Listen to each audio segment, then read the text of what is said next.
6 মাসের শিশু থেকে শুরু করে 60 বছরের বৃদ্ধ পর্যন্ত সবার জন্য একটা পুষ্টিকর খাদ্য, সেটা হচ্ছে ডিম দুধের কাস্টার্ড বলেন বা ডিম দুধের পায়েস বলেন। আসসালামু আলাইকুম, মাহমুদা লাইফস্টাইলে আপনাদেরকে স্বাগতম। আজকে আপনাদের সাথে শেয়ার করব খুবই পুষ্টিগুণ সমৃদ্ধ একটি খাবার, যেটা শুধু বাচ্চাদের আর বৃদ্ধদের উপকার করে না, যাদের প্রেশার একেবারে লো তারা চাইলে এই খাবারটা ইনস্ট্যান্ট খেলেই আপনাদের প্রেশার একেবারে সাথে সাথে ঠিক হয়ে যাবে। সেটা তো আমি আমার বেলা ট্রাই করি, তো চিন্তা করলাম আপনাদের সাথেও শেয়ার করি। এখানে হচ্ছে আমি একটা ডিম দিব আর হচ্ছে একটা কলা দিব। তো এখানে একটা ডিম আর একটা কলা ব্লেন্ডার জারে দিয়ে দিই। এই পরিমাণের খাবারটা দুজনেই খেতে পারবেন, আর যদি তার থেকেও বেশি মানুষই খেতে চান তাহলে আপনারা পরিমাণটা আরেকটু বাড়িয়ে দিবেন। আর দিয়ে দিচ্ছি 1 টেবিল চামচ পরিমাণ চিনি। আপনারা চাইলে চিনি বাড়িয়ে কমিয়ে দিতে পারেন। এখানে দিয়ে দিচ্ছি 1 কাপ পরিমাণ দুধ, আর দুধটা জাল করে দেওয়ার চেষ্টা করবেন।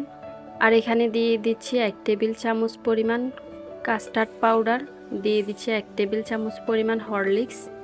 কাস্টার্ড পাউডার আর হরলিক্সটা ছিল সম্পূর্ণ অপশনাল, আপনারা চাইলে এটা নাও দিতে পারেন।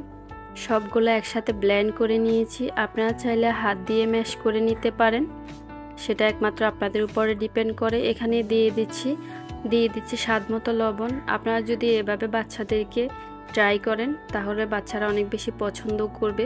আমি আমার বাচ্চাদেরকে ছোটোবেলা থেকে এই খাবারটা অভ্যস্ত করেছি আর ওরা অনেক বেশি পছন্দ করেছে। চুলায় একটা প্যান বসিয়ে দিয়ে দিচ্ছি 3টা এলাচ, দিয়ে 2টা তেজপাতা। আপনারা চাইলে এখানে দারুচিনি অ্যাড করতে পারেন। আর এখানে ঢেলে দিচ্ছি মিশ্রণটা। প্যান গরম হওয়ার আগেই মিশ্রণটা দিয়ে দিতে হবে, না হলে দলা পেকে যাবে, তাই অনবরত নাড়তে থাকতে হবে। আর চুলার আঁচটা মিডিয়াম লোতে রেখে নাড়তে হবে। আর আপনারা যদি এখনও আমার ভিডিওতে কমেন্টস লাইক না করে থাকেন, প্লিজ কমেন্টস লাইক করে পাশে থাকুন। আপনি যদি আমার ভিডিওটা পেজ থেকে দেখে থাকেন, আমার পেজটা ফলো করে পাশে থাকার অনুরোধ রইল। আর যদি ইউটিউব থেকে দেখে থাকেন তাহলে ইউটিউব চ্যানেলটা সাবস্ক্রাইব করতে ভুলবেন না। তো এই পর্যায়ে হচ্ছে আমার এই যে ডেজার্টটা রেডি। এটাকে আপনারা কাস্টার্ড বলতে পারেন বা দুধের ডিমের পায়েসও বলতে পারেন। তো এটা প্রায় হয়ে আসছে। এই পর্যায়ে হচ্ছে আমি চুলা থেকে নামিয়ে নিব। ঠিক টেক্সচারটা এরকম হতে হবে, তাহলে ভাববেন যে হয়ে গেছে। আপনারা চাইলে আরেকটু পাতলা রাখতে পারেন যদি একেবারে ছোট বাচ্চাদেরকে খাওয়ান। আর যদি মামপটে বাচ্চাদেরকে দিয়ে থাকেন তাহলে একটু তরল রেখে ওভাবে দিতে পারেন, তাহলে বাচ্চারা নিজে নিজেই খাবে। আর এই পর্যায়ে আমি বেছে বেছে তেজপাতাগুলো তুলে নিয়েছি। একটু ঠান্ডা করে প্যান থেকে আমি ঢেলে নিচ্ছি একটা মোল্ডে। আপনারা চাইলে যে কোনো ধরনের মোল্ডে ঢেলে নিতে পারেন।